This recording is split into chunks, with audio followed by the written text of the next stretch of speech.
Mga Karohos, good morning po. Good morning. Ito, welcome back po muli dito sa aming channel ngayong araw ng Huwebes, March 19.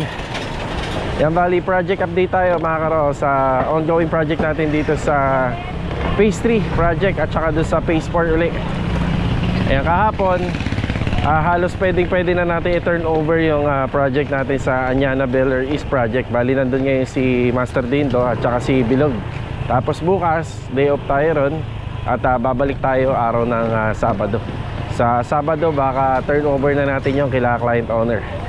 Ay mga Karos, meron din tayo mga konting sasagutin sa mga comment habang nagbablog po tayo dito sa project natin sa Phase 3. Samahan niyo po muli kami ngayong araw na to mga Karos. Enjoy watching po. Let's go. Tara, punta muna ako ng hardware. May bibilin lang ako mga pintura. Let's go. Mighty Star Hardware.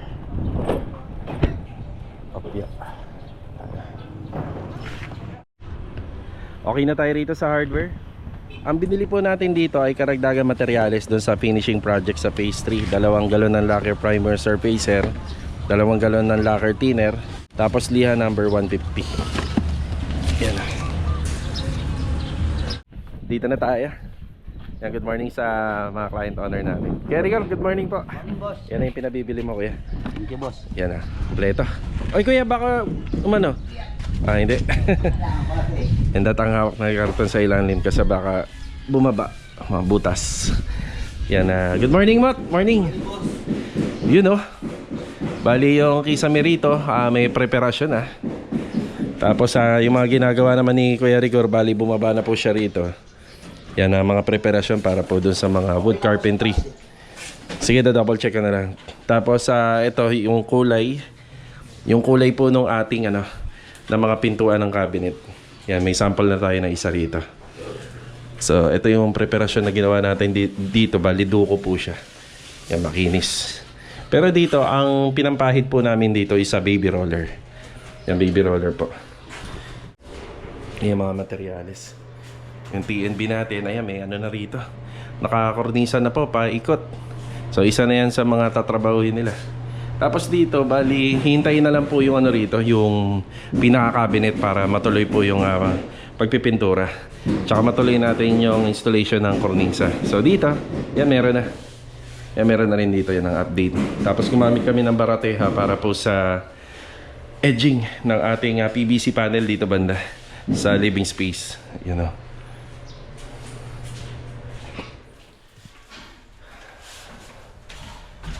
Yan, bali tatlo sila nagtatrabaho dito. Louie, morning! Kumasayaw si Louie. Naka-headset yan, headset. Louie! Good morning! Good morning! Yeah, morning. Yan na po yung ginagawa ni Louie. So, bali yung installation po nitong mosaic tiles natin, hindi po siya kalahati nitong pader. Kung pader is 240, so hindi po siya nakakalahati. Bali, kung ano po yun talaga nasa sketch nung pinaka-drawing yun na sinusundin natin. Ayan, ayan yung sinusundan natin dito. Yan po yung disenyo. Tapos okay na rin to. Ready to paint na rin, top coat. Yan, sa TV console natin, pati rito. Yan, tapos may mga kornisa na rin. Yun lang yung nabitin doon kasi may sliding door pa po tayo rito. Yan na. Sige, okay na. Okay na. Tapos ito, nakakornisa na rin tayo rito. Yan ang update. Tapos may aabangan pa po tayo sa mga installation po rito. Ayan yung mga kahoy. Yan ito, matatrabaho pa po ito. Yan. Yan, pero sa paintworks overall, halos sa masilya, halos sa 90% na. Ang kasunod na nito, yung tinatawag po na stucco finish. Yun nga lang, sa stucco finish po, kailangan tapos na po lahat. Yan.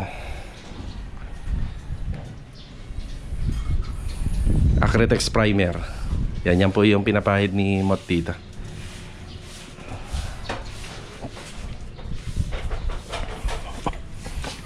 Tapos yung tungkol naman dito sa gate and fence grills natin, yan, magdadagdag pa tayo ng bakal dito. Gawa nung nakita na natin kung ano yung talagang final na design na gusto ni client. So bali PVC planks po. Tapos magdadagdag tayo ng mga 1x1 na tubular dito.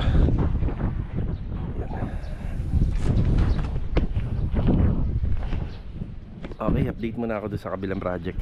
Tara. Okay mga karos, nandito na tayo sa isang project natin. Ito yung bagong project dito sa phase 3. Good morning kila client owner. Ayan, batiin mo muna natin yung mga kasama natin dito. Ricky, good morning. Nasa taas si Ricky. Kuya Sandy, good morning po. Aba, yung buhangin natin mukhang kulang yun.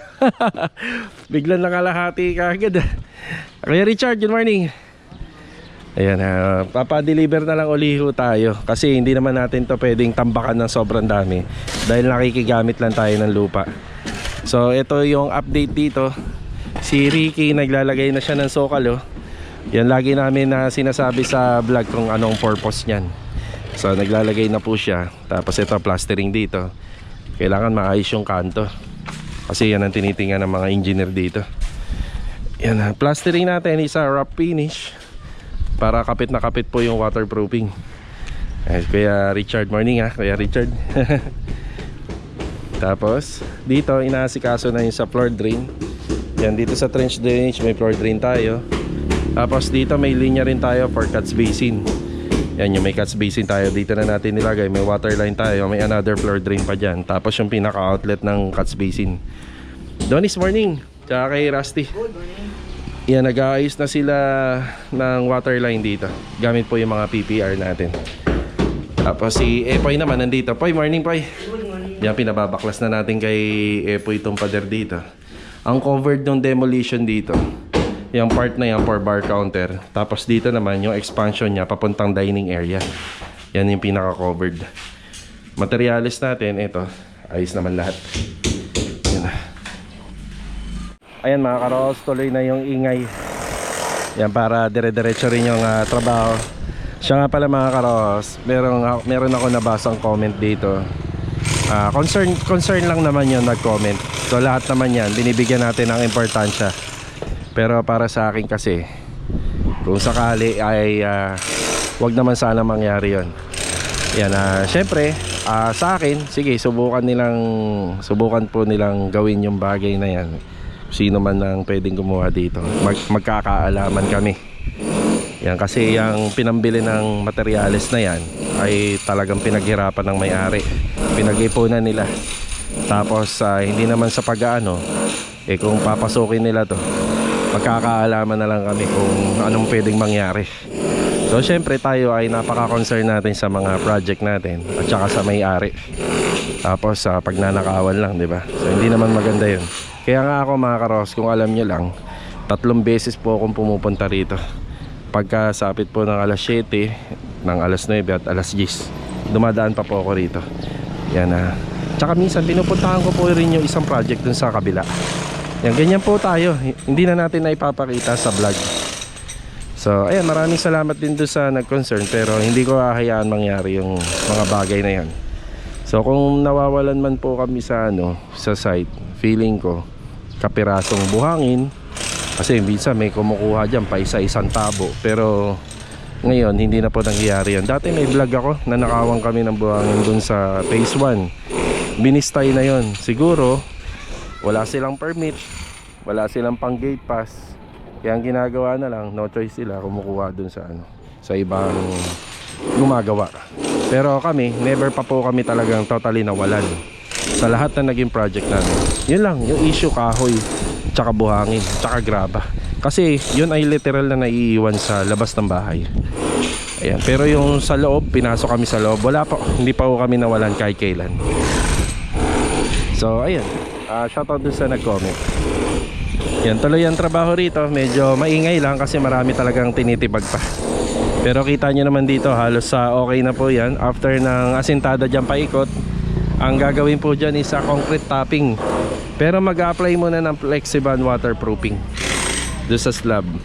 Yan, aayusin yung mga dapat ayusin dun. So nga pala, ang hindi ko nabili rito, yung tinatawag na epoxy NB at saka yung concrete epoxy na ginagamit namin sa mga sidings. Yan, wala pa po kaming on-hand. Yan, akit na rin tayo sa taas. Tingnan natin.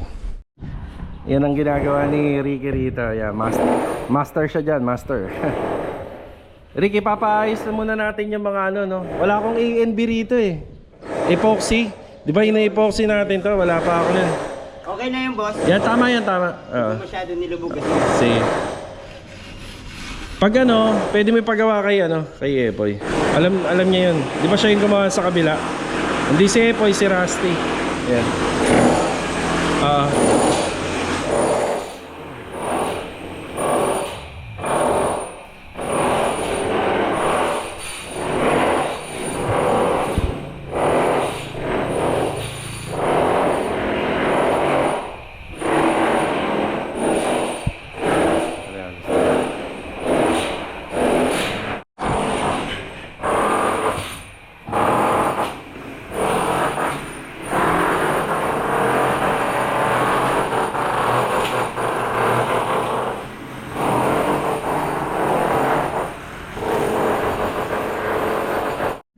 Okay, bumili tayo ng epoxy syempre bago tayo bumalik ng phase 2. Yan. So yung pressure niya. Yan. Up, yeah. Kasya na to. Bali ang katumbas kasi nito 2 litro na pag pinaghalo. Yan paikot. Yan, isang dahilan ng ano nito, gamit nito is yung para matanggal po yung mga problema dyan. Leak. Poy, alam mo na to, no? Dito na. Yan, nagawa na ni Epoy maraming beses. Dito na lang po ya. Patong ko rito. Okay. So ito yung mga problema niya, no? Yan, kung bakit may ganyan, dahil may mga pinagpapasukan po ng tubig. So bago mag-concrete topping, mag-a-apply na to. Paikot yan dito. Yan, dyan po. Tapos, kinumpleto na rin nga pala nila Adonis, nila Rusty yung mga fittings nito kasi wala tayong fittings dito eh. Ang una ko lang pinadeliver itong PPR pipe. Doon kompleto ka na, no? Nabili mo na lahat na. Ayos na. Kuha ka na lang kay Candy. Sige. Igib muna tayo ng tubig na may inom. Yan, sa construction napaka-importante ng tubig lalo na ngayon, summer. Kailangan ng mga tao malakas sa tubig. Kuya, pasuyo. Op, yeah. Thank you.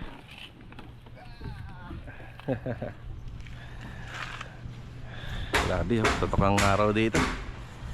Ayan. Oh. Nandito na tayo sa phase 4. Ayan, magandang araw nga po uli kila client owner. Yung update ko rito kahapon yung naggawa si Bilog dito. Tapos nandito si Master Jojo ngayon at saka si Kuya Boy para sa electrical. Yan, may kulang pang ano, tugang switch, 2 at saka tugang outlet. Yan, bibilin po natin. Ayun, sa makikita nyo, meron na pong yung mga saksakan dito. Switches NCO. Bali, yan, may cover siya. Kung ano yung pinaka ano niya, sachet nung nabili natin, yun na lang din po yung nilagay ni Kuya Boy. Pero may dala po tayong plastic dyan. Yan ang purpose nito, para pagka nagpipintura, hindi matalsikan. Tsaka hindi rin maalikabukan. Yan, pwede yung ganito. Pero mas maganda lagyan pang plastic para pati yung likod. Yan, safe. Yan dito. Pinapakompleto na rin natin. Preparasyon na po ito. Masilya. Yan, dito yung kasunod si... Sino po yun? Si Mot. Yan, dito siya. Sila Kuya Dindo. Yan, dito. Tsaka sila Kuya Rigor. Ay, si Master Jojo. Good morning. Good morning. Kay Kuya Boy. Morning po, Kuya Boy. Morning, boss. Ito na yung ating TV console. Malaki po ito. Bali, ang sukat nito isa 8 feet. Parang 8 feet by 8 feet po yan. Yan yung sukat. Tapos, ang detalye rito, may cabinet dito. Mga 3 layer. Tapos, merong wall-fluted panel design sa magkabila. Then, may lamp post sa magkabila. May wall lamp. At saka meron tayong design na UV board dito sa gitna.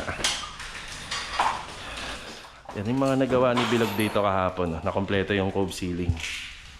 Yan. Tapos dito, nagpalagay na rin tayo ng cornisa rito. Yan, hindi pa nga lang matatapos dito kasi may mga gagawin pa dyan eh. Yan sa cabinet. Yan, after nung TV console, magkukulang na tayo ng plywood. Asikasuhin na rin natin. Para naman dito sa may bar counter. Yung bar counter niya, may 2 layer ng wine rack. Tapos may 6 panel na open shelves dito sa likod. Tapos may ilaw. At saka merong ilaw dito, LED. May ilaw pala, Jo. May ilaw. Ilaw. Dyan. Rito. Sa taas. Maliliit lang. 3 gang siya. Sa dalawa to. 3. Yan. Dito rin po. Meron na rin. Kornisa. Ayan. Kornisa natin. Meron na rin dito. Liwanag ng bahay ni client. Tapos yung bar counter natin, kung ano yung ginamit na tiles dito, yun din yung gagamitin sa bar counter. Yan, bali sa on-hand, wala na tayong tiles nun. Yung on-hand, wala na tayo. Pero, mga ilang piraso lang naman. Siguro, 1 piraso lang. 1 piraso lang. Bili na lang po natin kapag natapos dito. Sa plywood na. Isa lang? Okay. Kasya na isa. Sobra na yon. May siroho yon. Or buo mo makukuha yon? Buo. Okay. Yan naman ako kung top ko na. Sige. So, kompleto na ito. Ang ganda ng diskarte nila client dito. Tungkol sa row house. Pero ang nangyari na lang po rito, tinulungan ko na lang po sila na mapagkasya kasi 3 bedroom yung hinihiling sa akin, kaso nga lang imposible talaga. 2 bedroom lang na saktong-sakto. May TNB, tapos may kitchen. Yan, may TV area, may bar counter pa, may dining area. Yan, kahit maliit, mapagkakasya pala talaga.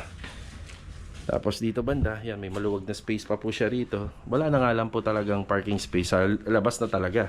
Pero dito banda, yan, may laundry area dyan. Tapos may mga service faucet naman tayo.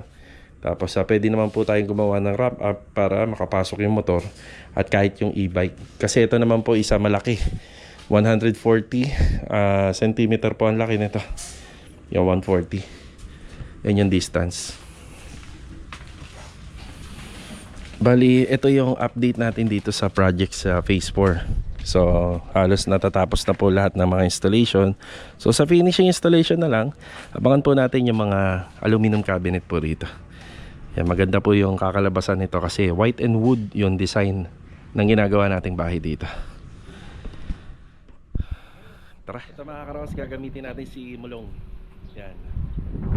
Sasaglit lang ako sa Anyala para kunin yung ibang mga tambak natin nakalat doon. Tapos yung binili kong pintura or yung pinikap ko pala na pintura doon kila Melanie Hardware, yung 3 galon na extra, sihatid ko lang dito sa base 3. Sobrang init na rin pala talaga mga ka-rowhouse. Yan na. Sama natin si Mrs.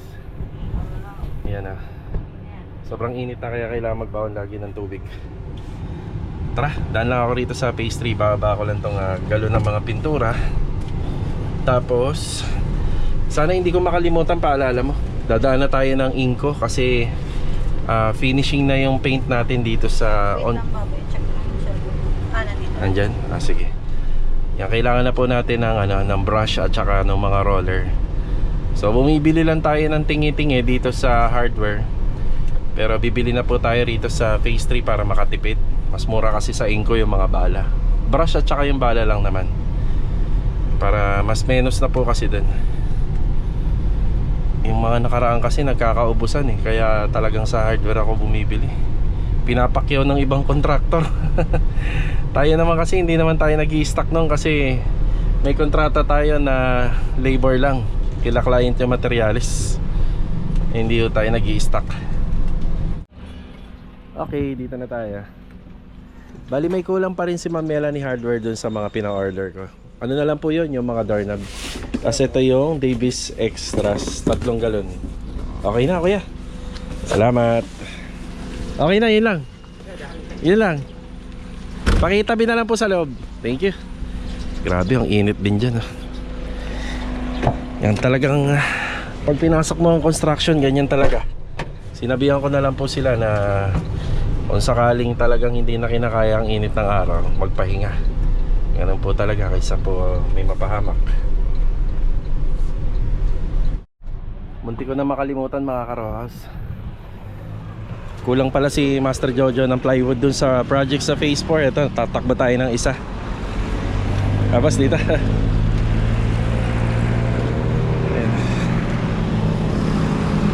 Dadaan muna ako ng phase 4.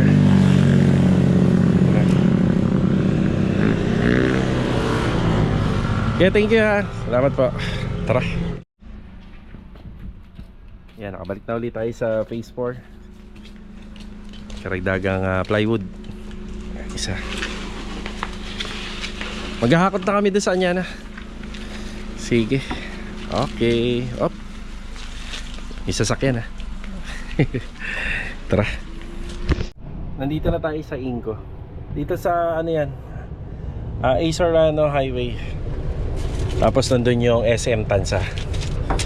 So worth of 900 lang yung napamili natin dito. Pero dalawang ganito na ng baby roller.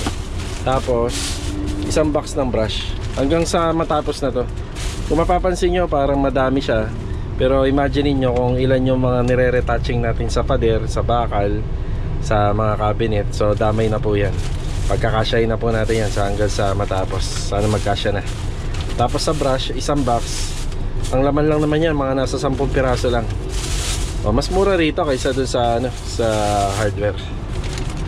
Okay, babalik na po tayo ng Lumina Pastry. Pero dadaan muna tayo sa Anyana Beller East Project. Dito na tayo sa Anyana. Bali mga karos, pakiabangan yung turnover natin ito. Possible turnover baka sa Sabado or sa Monday. Tapos ito nga po pala yung mga kalat. Pati ito mga karos, papalinis po natin yan sa Sabado. Iisa-isahin po natin yan. Tapos sila Master Dindo, magdadala na rin po ng mga basura. Good afternoon nga pala, Master Dindo. Yan, magkasama rito si Kuya Dindo at si Bilog. Log, good afternoon Log. Ayan na po yung mga yung mga kalat natin dito, pinull out na namin. Tapos by Monday na lang po namin kukunin to. Ito yung patungan namin. Tapos ito na po yung mga kalat at basura. Ilan sa mga panambak at kalat, yung kinuha na rin po natin. Pagka ganito po mga karos, ano na po natin to, pa bonus na natin kay client. May sasakyan naman kasi pagka pinakuha pa natin to sa hakot panambak, hindi na po papatusin na naghahakot to. Yan, diskarte na lang po namin kung paano namin ipo-pull out to. Yan, tira na rin din po yung mga pang retouching. Yan, kanina ba yan? O sige, yan naman na rito. Hindi ba sa kanila yan? O sige. Okay, madumi na. So, yan na po muna yung update. Kahit pa paano nakapagbawas tayo ng mga basura rito. Maglalagari tayo ngayon. Kaysa sa kaysa sa ibaba lahat.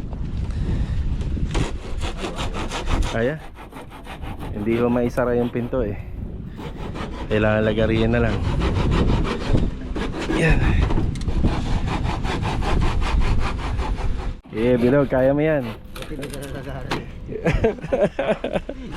Buti na lang may dalang lagari Tapos naisip namin na ipapalagari ko na rin po ito, yung sumobra po dun sa bahay.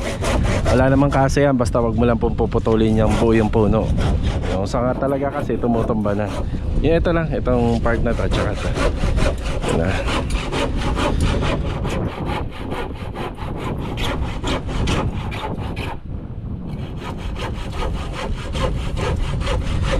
Paano kaya maabot niya? Hagdanan? Maghahagdanan siya? Okay kuya, alalay ka dyan.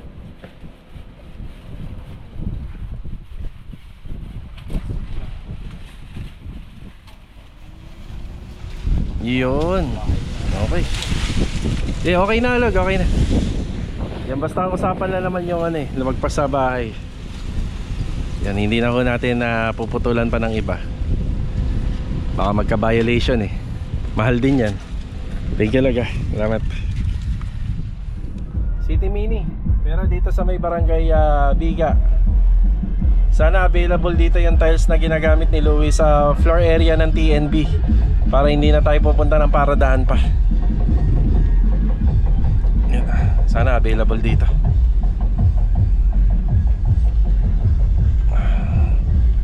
Opya, sa City Mini rin naman natin binili yan Nag-message sa akin si Louie na kulang daw siya ng isang piraso.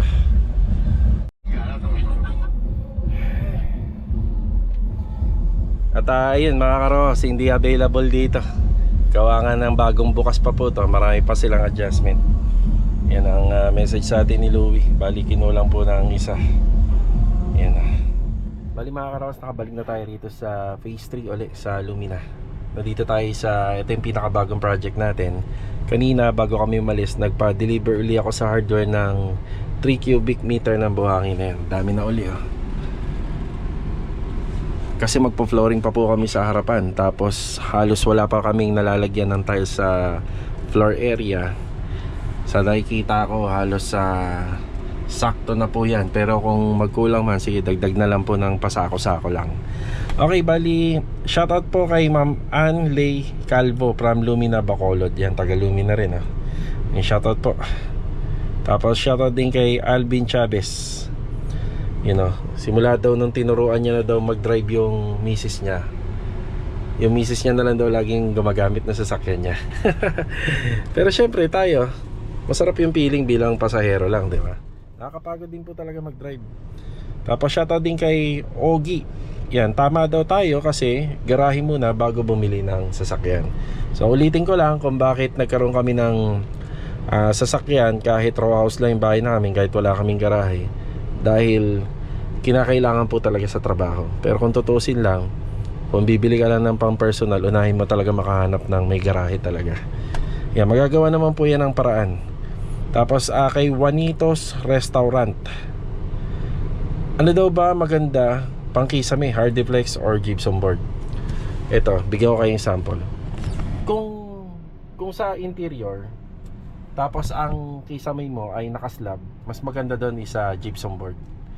Kasi wala nang tendency na mag-leak pa o mag-absorb siya ng moisture. Basta naka second floor yung slab mo. Pero pagka ganito, prepared pa rin po namin piping board. So tapos syempre mas mahal yung mas mahal po yung piping board kaysa sa gypsum board. Mas magaan naman po yung gypsum board compare sa piping board. Ngayon pagdating po sa ganyan, yung mga eaves o yung bulada ng bahay, mas maganda dyan piping board kaysa sa gypsum board. Basta si piping board mas matigas siya at saka mas mabigat. Si gypsum board parang chok yung laman niya kaya mas magaan siya. Mas magaan siya at saka syempre yung tibay medyo hindi ganun katibay. Gawa ng chok lang po yun. Tapos kapag nabasa, maaaring matuklap na yung pinakapapel niya. Yan na, depende pa rin po. Pero kung halimbawa pagdating po sa mga lightweight material, syempre si gypsum board. Okay, sana nakatulong po yung sagot natin kay Juanitos Restaurant. Ito po yung update dito sa bagong project. Yan, pupunta po tayo doon sa dulo. Ayan o. Ayan, gawa na ni Kuya Richard. Kuya Richard nakatingin. Naman tayo sa kabila. Dito na tayo. Ito kaya mga ano natin dito, roller at saka brush.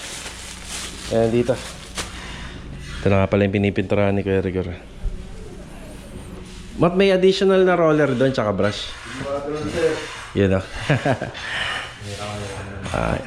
Ayun. And dito naman si Master Dindo bukas. Asikasuhin yan, yung mga sealant yan. Asikasuhin niya lahat. Tapos na rin dito eh, baka iba't ang garden. Ayun o. Dala na mahirap. Sige. Ayaw mo palipatin ha.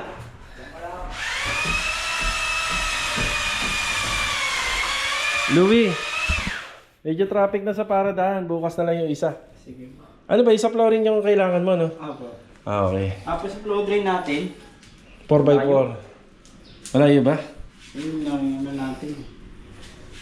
Pasan ba? Sakit na yung butas. Ay, oo nga pala. Ayun. Sige, papalitan ko na lang to. Gamitin na lang natin sa ibang project. Sige, kukunin ko na to ha. Natin yung pagpag. Hindi, kahit okay. Yung nasa dulo yung ano. Yung butas, sige. Oo nga pala, nandyan nga pala yan. Naisabay ko kasi sa ano rito. So ito na pala yun, Louie. Natakpan na ni Louie. Kulayan mo rin itim. Itim mga tama. So wala nang baklasan yan. Tapos yung isang bintana dyan, hindi na magagamit. Ayan, yan ang gusto nila client na disenyo ng tiles. Hindi pa natin ma-appreciate sa ngayon, pero kapag natapos to, natitiyak ako maganda rin to. kurtina pala rito.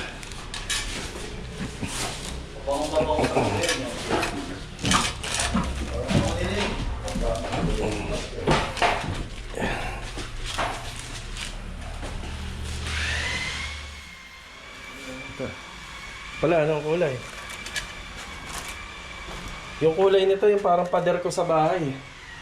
No? Di ba? Yung kulay nito. Yung pinturang ginagamit ni Kuya Rigori sa QDE. Ito po yung ano niya, kulay niya. By Davis. Ayan o. Chameleon o Chameleon. Oh, Chameleon. Davis 25990. Ayan. Ngayon sa mga kaayun, sir. Sa kahoy. Ayan o. Wala naman kasi mahirap sa QDE. Lapitin ang ano yan. Paro-paro. So, mabang sa kanila yan eh. Parang ano yung bulaklak na ano. Yeah, sabi ni Kuya Rigor, lapitin daw nung paro-paro yung ano. Ano ba ang paro-paro? Insekto o ano? Paro-paro, insekto, yung mga, Ayan. yung mga Paborito nila yan. sa ilaw, ganun yung tawag din yung Yung gamo-gamo. Oh, gamo-gamo. bango-bango sila dyan eh. Yan po yung kulay. Ayan mga karos, hanggang dito na lang po muna yung vlog natin ngayong araw po ng Huwebes. Yan, kita-kita na lang po ulit tayo bukas. Sila Master Dindo, nandito sila magtatrabaho, sila Bilog. Gawa ng bukas isa holiday. So saan niya na hindi po nagpapapasok pagka holiday. Yan, babalik tayo doon sa Saturday. Ay mga karos, maraming salamat po sa mga comment nyo. At saka for the next video na lang, for the next vlog. See you on my next vlog. Tara. Yan na.